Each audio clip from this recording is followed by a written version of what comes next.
The 2-on-1. Kane delays. He'll drag in a shot. He scores! That's hockey, baby. That's 400 for Patrick Kane. Hawks win 7-2 over the Detroit Red Wings. And it is a destruction. I didn't think it would get any better than the 6-2 slacking we gave them early this year on primetime national television. But tonight, we gave them a game they'll never forget.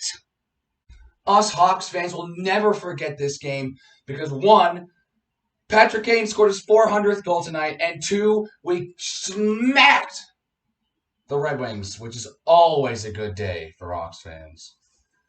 So let's talk about the game, shall we? So we don't really do anything in the first 10 minutes. The first 10 minutes actually is pretty even between both teams. Not really, the best hockey you're ever going to see. But, first 10 minutes, no score. But a couple minutes after the halfway mark of the first period, David Kampf, moving in on the Red Wings zone, waits to pass to a trailing Nikita Zadorov. He takes a shot and he fires it past Greiss. And just like that, the Hawks are on the board with the reverse retro jerseys. I love these things. The black here, the red shoulder pads, they just look phenomenal. And Zadorov has our first of the season in those jerseys and his first as a Blackhawk. A few minutes later, Carpenter's in the Red Wings zone behind the net. He dumps it back for Ian Mitchell. He throws it on. It's not going to get to past Greiss. And Ryan Carpenter, he hangs onto it, delays a little bit, puts a shot on. It gets deflected, hits the side of a Red Wing player's face, and then Greiss knocks it into his own net. The Hawks go up 2-0, and Ryan Carpenter gets credit for the goal. How about that one? That's a bit of weird, wacky one for Ryan Carpenter. I'll be telling that one for a while. Now, not everything is sunshine and rainbows. Nemestikov's in the Blackhawk zone. He dumps it back for Merrill. He fires it on net. And Sam Gagner, that's a name, still playing in the league apparently, gets a tip in past Lankinen. And the Red Wings cut the lead in half. I mean, you're not going to stop everyone. Fine. Bit of a softie that Lankinen let up. But, I mean, when you look at the grand scheme of things, that meant nothing. So remember how I said that the Hawks and the Blue Jackets game a couple days ago was no score, nothing, over halfway into the game, and the shots were 9-9. Neither team had cracked 10 shots in half a game. Well, after the first period of this game, the shots were 21-12 Detroit. How's that for offense? Both teams shot 10 shots in the second period, and nothing happened. So I don't feel like talking about it, because I want to jump straight to the third period, which is just, I love talking about the third period of this game. I want to jump ahead and talk about that. So I'm going to go ahead and do that. So early into the third period, Hawks are in their defensive zone. DeBrinket's got a pass from Boqvist. He clears it out, and he dumps it off for Kane. Kane takes it, across the blue line, hangs onto it for a bit. Looks like he may try to pull something nasty, but no, he drops it off, leaves it for Pius Suter, who then moves in and shoots on Greiss and rings it off the pipe and in. It's 3-1 Hawks with a goal from Pius Suter. And that is really good work by this line right here. I really like this group. DeBrincat and Kane have massive chemistry. Pius Suter looking like he's fitting in very well with those two. About 5 minutes after Suter scores, the Hawks go on the power play. On that power play, Patrick Kane's just kind of doing his own thing. He dumps it off for Ryan Carpenter, who then centers it back for Boqvist. He gets it to DeBrincat, and guess who's moving right up in the slot? Ryan Carpenter. He's got a giant lane, snipes it, roofs it over Greiss, and Ryan Carpenter has a PPG, his second of the game. And it's 4-1 Chicago with just under 13 minutes to go in the game. How about this teamwork play? That was some efficient power play offense right there. You love to see it. Just about 2 minutes later, Mantha's in the Hawk zone. He tries to get it past the stall. He overskates it, and it goes right to DeBrincat. And guess who's with him? Patrick Kane. DeBrincat gives it to Kane, and they go on a 2-on-1, and then Patrick Kane delays, he drags, and he shoots, and he scores! Patrick Kane, 400 goals in his career. Outstanding. He sits there and fools the Detroit defender as he's lying on the floor helpless. He fires it past Grice.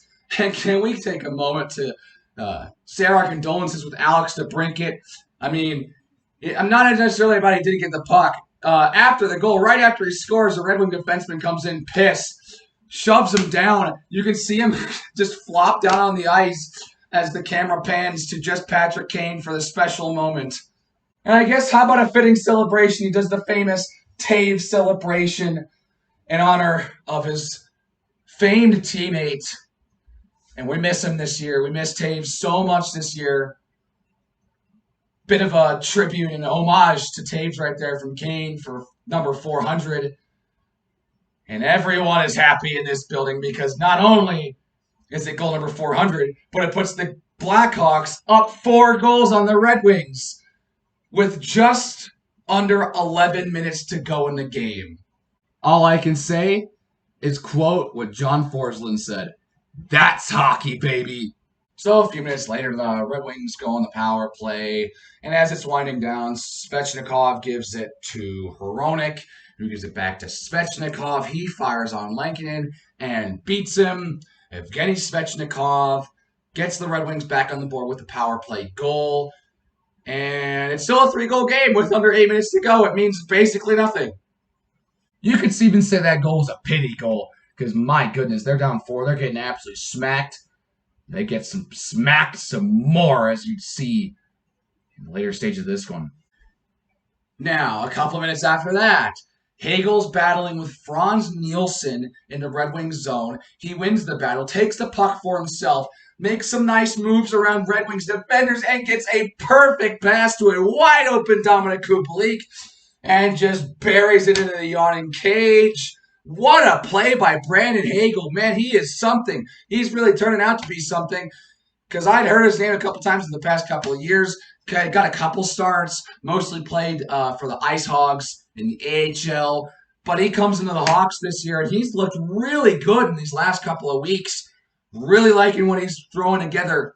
And he gets a perfect dish to Dominic Kubalik. Makes the Red Wings defense look like fools. And then a couple minutes after that, Hawks clear it, get a nice little break from DeHaan. He gives it to DeBrincat, and he just fires it on Grice and beats him. It's 7-2. Alex DeBrincat joins the party on piling it on Detroit. Scores against his hometown team yet again. And Thomas Grice, after this goal, is every Red Wings fan just turning around, taking his goalie stick, and whacking it on the crossbar. He is expressing his feelings of frustration and looks exactly like every single Red Wings fan today because they are absolutely horrendous. I cannot exaggerate that anymore. They are horrendous. And this game shows exactly how bad this team is. And this also brings up another point. The Hawks did exactly what I asked them to do in the last video. I asked them to make some major adjustments after getting beat by a Red Wings team without Larkin or Bertuzzi, and they did exactly that, and they showed them who is boss. Seeing how this team played tonight, I have no idea how this team lost a game to the Red Wings the previous night. Very shocking, but it doesn't matter anymore because we don't want to think about that game. We don't want to think about that game anymore. We want to think about the good times, like this game with a 7-2 final. The Hawks run out the clock, and that's gonna do it for this one. Just an excellent showcase from the Hawks, debuting the reverse retros. Kane gets his 400th goal. 7-2 against the Red Wings. You beat the Red Wings. What more can you ask for a national television game featuring the Blackhawks and the Red Wings? This is where the fun is probably going to stop. We have 3 more games at home against the Tampa Bay Lightning. We're going to go from playing the Jackets to the Red Wings to one game against the Hurricanes to the Jackets to the Red Wings. And now we're going to face the Lightning. Oh boy, this is going to be something totally different. This is going to be a true showcase and to see if the Hawks can hang with the big boys of this division. It's going to be a big test. The Hawks' next schedule, it's going to be a long bit of a stretch here. They're playing the two Florida teams a bunch. 3 games at home against Tampa, 2 on the road in Florida, 2 on the road in Tampa, and then 2 at home for Florida. This is going to be a tough stretch. Hawks will really show who they are here. Oh, I forgot. We have a 2-game set with the Stars intermittent with all this as well. The Central Division is not playing around now. This schedule gets much harder for the Hawks coming up. So a good job for them to get this big win against Detroit right now. And with that, I will end this video. That is it for this one. If you liked it, make sure you like. And if you really like to hit that subscribe button. And I'll see you guys next time. The 3-game set against the Lightning. Oh boy. See ya.